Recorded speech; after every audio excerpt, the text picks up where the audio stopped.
So I just had a pretty real epiphany. I realized, I said, wait. First off, I gotta apologize to y'all because I'm not gonna be doing no type of in-depth shit with that Zoom atrocity. Cause what I realized is this. Okay, I pretty much showed y'all everything you could do with it. I mean, I didn't show y'all all the effects and shit or whatever the fuck. I don't really need that.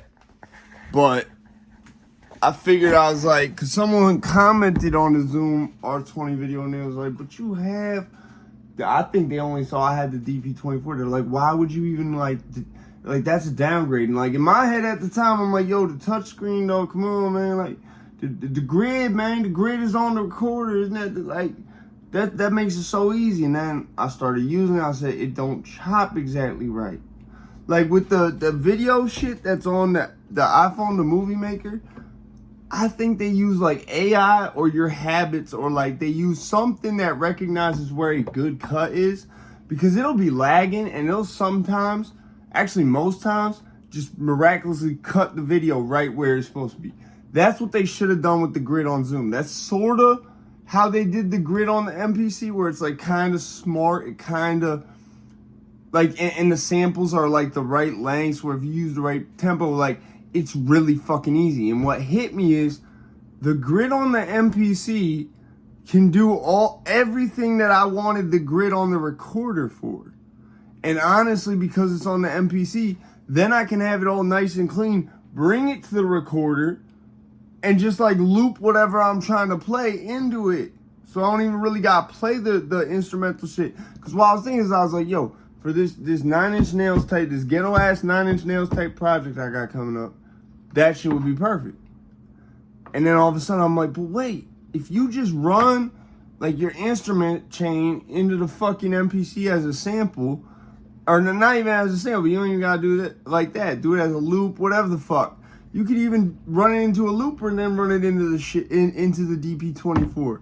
That grid being on that fucking on that Zoom R20, for me, it makes no sense.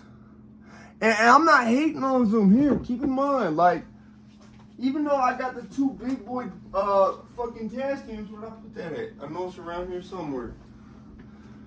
Because I really need that prop. Just to show y'all I'm not hating on Zoom. Where's my little fucking faux track I keep around these parts, man? Ain't it? Anyways, somewhere in this labyrinth of fucking gear and whatnot, I have you know, the first shit I recorded, my very earliest shit on when I came out of prison, is that little Zoom 4 track. I think I put it in one of them drawers. But that thing is lit, and I kept that thing. I could have pawned that shit or something, right? I kept it because I was like, yo, if I'm ever in a situation where I just need to record something like really guerrilla style, like that's the type of shit. Like, say for example, I'm going somewhere where I know there's gonna be a lot of fucking the potential, or there is a lot of musicians like recorded shit there that I could like chop it up with. We could just put something together real quick on the fly. That's why I keep that. The R20 don't have the benefit of having built-in mics or having you know, it runs on battery or any of that. You see what I'm saying? So really, it's just you're taking this and this and you're putting it into one. But if you have this and you have this, you really don't need this at all. And my biggest thing is, listen, Zoom, I wouldn't be doing this. This is the dumbest thing I've ever seen.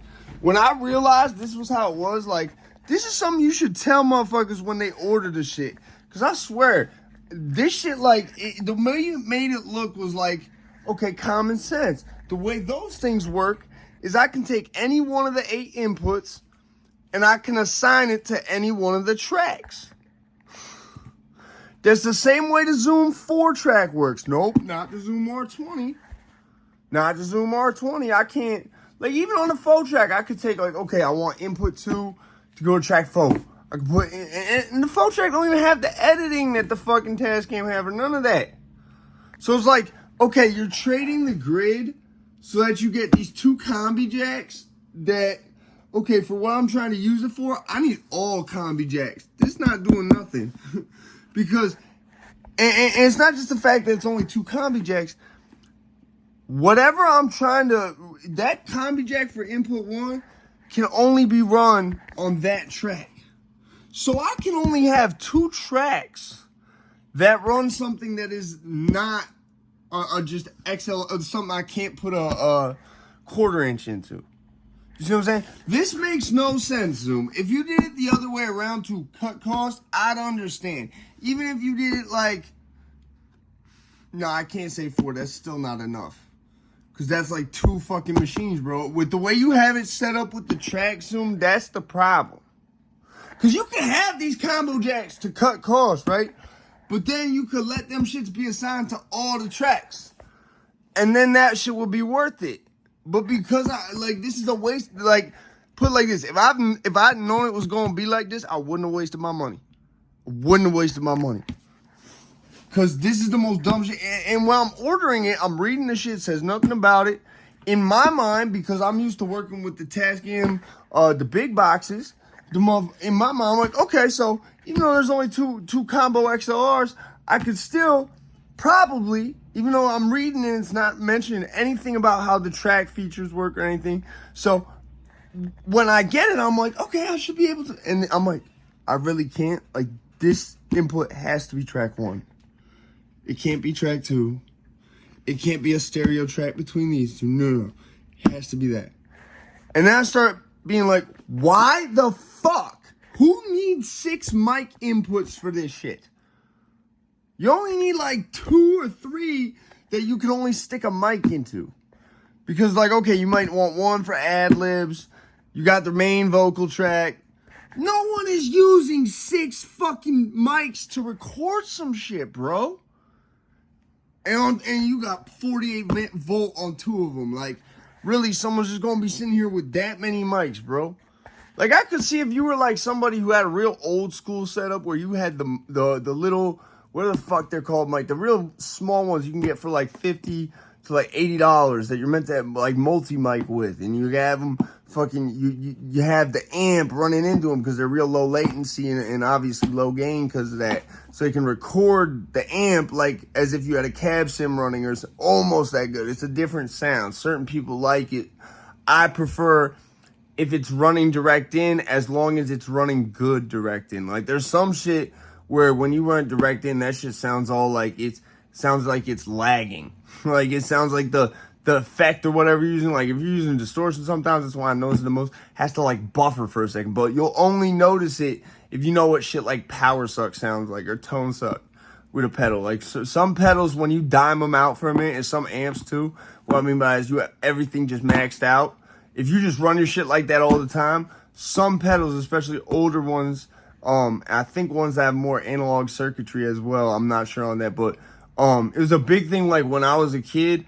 There were pedals that would come out and be like, no tone suck. Like, we don't have that shit that makes you like, because it was with a lot of amps too. Like, there was with the Limp Bizkit tryouts, the big problem everyone has where they had this dimed out ass amp that you just couldn't get a tone out of because it had been dimed out for so long, everything on 10. When you would try to sculpt shit, you'd get the type of what I referred to as lag that I'm talking about. But like, yeah, it's just wild, bro. I don't get who would put 6 like XLR only mic shits. Who's using 6 mics for like? I get it. Yeah, you could do the, like I said, the old school method that they were doing in the 60s till we got like things like Reaper and DAWs and all that shit. Okay, cool. How many people are realistically doing that these days? Especially when like the top genres don't even use a guitar a lot of times. You see my point? Zoom, you really let me down with this. I didn't want to have to take this to pawn shop, man. I only made this video because I told y'all, motherfucker, I told the fans, I said, listen, I'm gonna do a whole step-by-step on this shit. And then once I realized, like, yo, you can really do the same shit better with just the MPC and the two big box Tascams you got. I said, you know what? I need the money right now as is.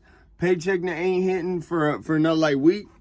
So I mean, shit, I gotta pawn that shit. That's a cool few $100s without pawning. You know what I'm saying? Because it's still retail, I'm pretty sure, for like 400, 500 at least.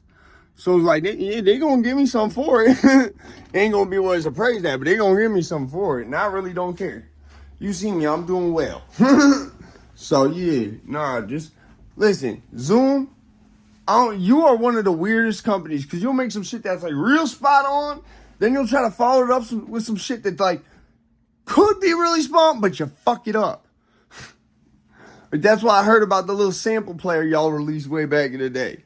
But I had one of y'all drum machines and it was straight. It was cool. It's actually cool because you could like record into it with the drum machine. It was the type of drum machine if you like did like folk punk type shit. It reminded me of the type of drum machine that Pat the Bunny used on one of his albums. Because it was like real simple, but like it had all these really crispy and dirty lo-fi samples on it.